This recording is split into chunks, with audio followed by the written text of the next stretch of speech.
स्वागत है दोस्तों आपका अपने YouTube चैनल पर। आज हम लोग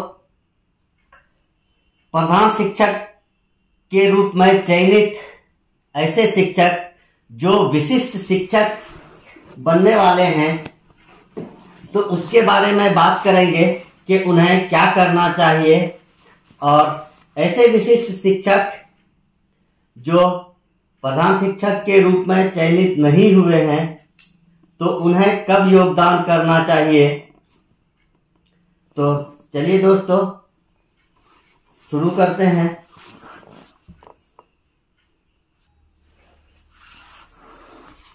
कुछ लोगों का ये कहना है या मानना है कि विशिष्ट शिक्षक के रूप में हम कब योगदान करें। तो विशिष्ट शिक्षक के रूप में सरकार के द्वारा या विभाग के द्वारा 1 से 7 तक योगदान करने के लिए कुछ शर्तों के साथ आपको योगदान कराया जा रहा है। ये सभी शर्तें, ये स्वाभाविक बात है कि आपके जितने भी शर्त रखे गए हैं वे आपके शैक्षणिक और प्रशैक्षणिक प्रमाण पत्रों की सत्यता की बात की जा रही है, और आप सभी का जो प्रमाण पत्र है वह शैक्षणिक और प्रशैक्षणिक प्रमाण पत्र वे सत्य ही हैं। तो इसलिए आप लोगों को इसमें कोई भी शर्त आपके विपरीत नहीं जा सकता है। और कुछ लोग जो कह रहे हैं कि योगदान कब करें, एक को करें या एक को नहीं करें, एक के बाद करें। यदि हम 1 तारीख को योगदान करते हैं तो हमारा इंक्रीजमेंट खत्म हो जाएगा, या बाद में करते हैं तो क्या इंक्रीजमेंट में किसी प्रकार का व्यवधान उत्पन्न होगा। तो आप किसी के बात में नहीं पड़ के अपने सुविधा अनुसार आपको काम करना है। आपका जब सुविधा आपको लगे, एक को सुविधा है तो एक को कीजिए, या बाद में आपकी सुविधा है तो बाद में कीजिए।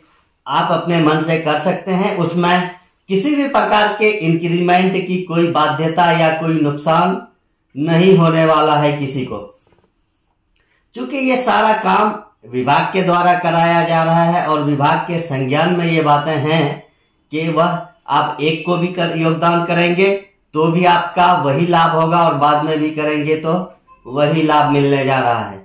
हाँ, 1 तारीख को अगर करेंगे तो थोड़ा जोड़ घटा करने में आसानी रहेगा। योगदान तिथि आपको याद रखना, भी ये नया योगदान होगा विशिष्ट के रूप में। यहाँ से आपको जो लाभ मिलेगा वह 1 तारीख से लाभ का थोड़ा जोड़ घटा करने में आपको आसानी होगा। बाकी यदि आपको किसी प्रकार की परेशानी है तो आप बाद में भी कर सकते हैं। और प्रधानाध्यापक के रूप में चयनित ऐसे विशिष्ट शिक्षक, कुछ लोगों का कहना है कि नहीं, यदि हम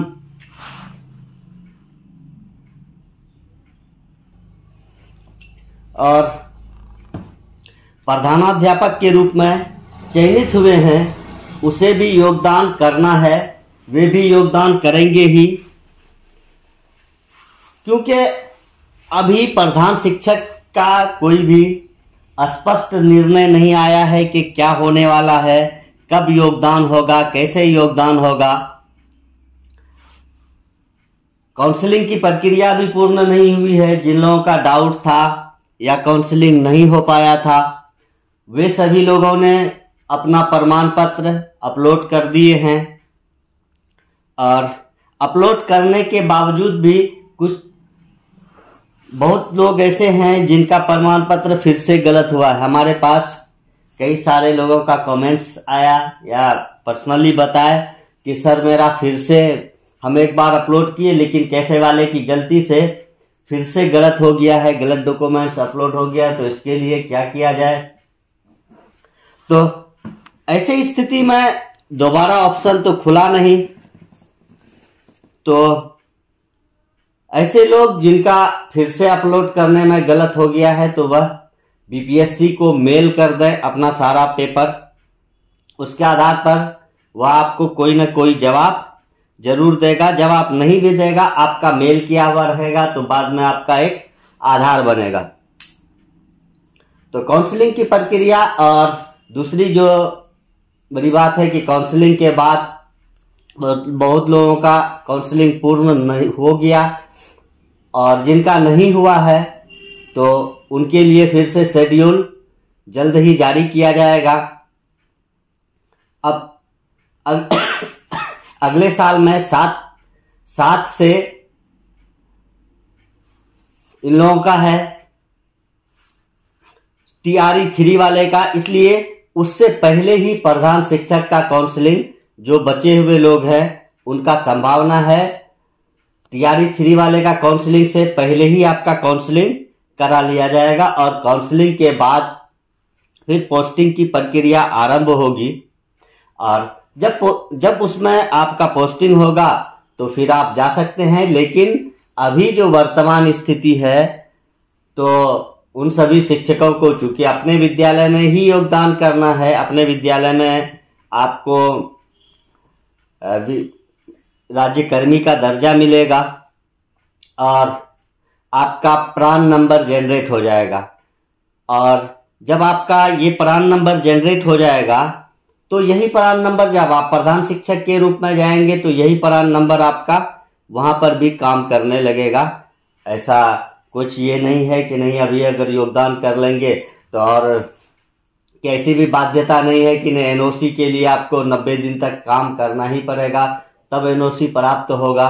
तो हम लोगों ने पहले ही अनुभव प्रमाण पत्र प्राप्त कर लिया है DEO के द्वारा, तो फिर उसमें NOC की कोई बात नहीं होगी। आपकी सेवा संपुष्ट थी, आपकी सेवा यह है, इसी वजह से आपको फॉर्म भरने का और आपका काउंसलिंग पूर्ण हुआ है।